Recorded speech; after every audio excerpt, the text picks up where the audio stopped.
Replica ఇక్కడ చూస్తే మనం రెప్లికేషన్స్ ఎన్ని ఇచ్చాం మనం 3 ఇచ్చాం. సో, అందువల్ల నాకు 3 పార్ట్స్ అనేవి క్రియేట్ అయ్యాయి.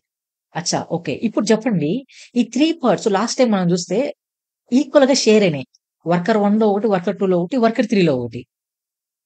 ఇప్పుడు మనం ఒక లేబుల్ ఇచ్చాం. సో, ఆ లేబుల్ యూజ్ చేసుకొని అది ఎక్కడ డిప్లాయ్ అవుతది?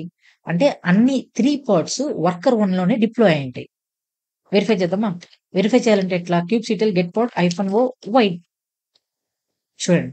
అన్ని వర్కర్ 1 ఎందుకంటే దానికి నేను వేరే ఆప్షన్ ఇవ్వలేదు. నువ్వు కంపల్సరీగా వర్కర్ 1లోనే డిప్లాయ్ అవ్వమని జెప్పాను. సో, అందువల్లే అది వర్కర్ 1లోనే డిప్లాయ్ అయింది. సో, ఇక్కడ మీకు నోడ్ నేమ్‌లో మనకి ఇష్యూ ఏరా అంటే ఇది ప్రొడక్షన్ రెడీ కాదు. ఓకేనా? ఇది ప్రొడక్షన్ రెడీ కాదు. ఇప్పుడు సింపుల్‌గా నేను చెప్పాలంటే ఇప్పుడు నోడ్ నేమ్ ఈజీగా చేసాం గదా! అంటే నా రిక్వైర్మెంట్ ఏంటి? వర్కర్ 1లో డిప్లాయ్ అవ్వాలనుకున్నా. వర్కర్ 1లో డిప్లాయ్ అయింది. కానీ ఇక్కడ నాకేమైపోతుంది? రిలయబిలిటీ ఉండదు. అంటే ఎప్పుడైనా ఏదైనా ప్రాబ్లమ్ అయితే నా పార్ట్స్ అనేవి ఇంకొక లొకేషన్‌ని చూజ్ చేసుకోలేవు. ఇప్పుడు నా దగ్గర ఎన్ని నోడ్స్ ఉన్నాయి? ఎన్ని వర్కర్స్ ఉన్నాయి? క్యూబ్‌సిటీఎల్ గెట్ క్వాడ్ అని ఇచ్చాను. క్యూబ్‌సిటీఎల్ గెట్ క్వాడ్ అని ఇచ్చినప్పుడు నాకు నా 3 ఏవైతే పార్ట్స్ ఉన్నాయో అవన్నీ ఒక వర్కర్‌లో ఉన్నాయనుకుందాం.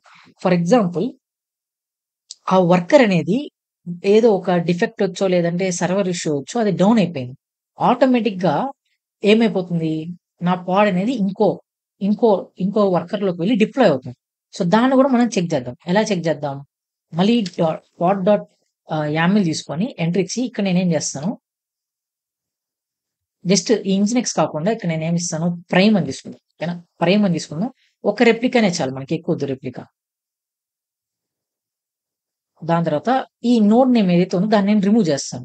సో, ఇప్పుడు నేను దీనికేం చెప్తాను డిఫాల్ట్ ఇచ్చేసాను. నీకిష్టం వచ్చిన ప్లేస్‌లో నువ్వు డిప్లాయ్ అవ్వు అని చెప్పేసి. ఓకేనా? మన మన నేమ్ ఏంటి? మన పాడ్ నేమ్ ఏంటి? ప్రైమ్. ఇప్పుడు నేను సేవ్ చేసి క్యూబ్‌సిటీఎల్ క్రియేట్ -f పాడ్ -deploy డాట్ యామిల్ ఎంటర్. ప్రైమ్ అనే పాడ్ అయితే క్రియేట్ అయింది. క్యూబ్‌సిటీఎల్ గెట్ పాడ్ అని ఇస్తే నాకు నా ప్రైమ్ అనే పాడ్ కూడా రన్నింగ్‌లో అయితే వచ్చింది. సో, ఇప్పుడు దీన్ని నేను -o వైడ్ అని చెక్ చేస్తాను. -o అని వైడ్ చెక్ చేసినప్పుడు ఇది నా 3 డిప్లాయ్‌మెంట్స్ నేను దీనికి పర్టిక్యులర్‌గా నోడ్ నేమ్ ఇచ్చాను. ఈ ప్రైమ్ అనేది డిఫాల్ట్. ఆటోమేటిక్‌గా దానికి ఇష్టమైన లొకేషన్‌లోకి వెళ్లి సేవ్ అయింది.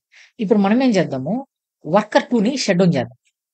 నా వీఎంవేర్‌లోకెళ్ళి వర్కర్ 2ని ఎందుకు షట్ డౌన్ చేస్తామంటే అస్యూమ్ చేసుకోండి ఈ వర్కర్‌లో ఏదో ప్రాబ్లమ్ అయ్యి వర్కర్ అనేది ఆగిపోయింది. ఆల్రెడీ నా పాడ్ అయితే ఉంది. రన్నింగ్‌లో ఉంది. వర్కర్ 2లో నా పాడ్ అనేది రన్నింగ్‌లో ఉంది. ఇప్పుడు చెక్ చేద్దాం.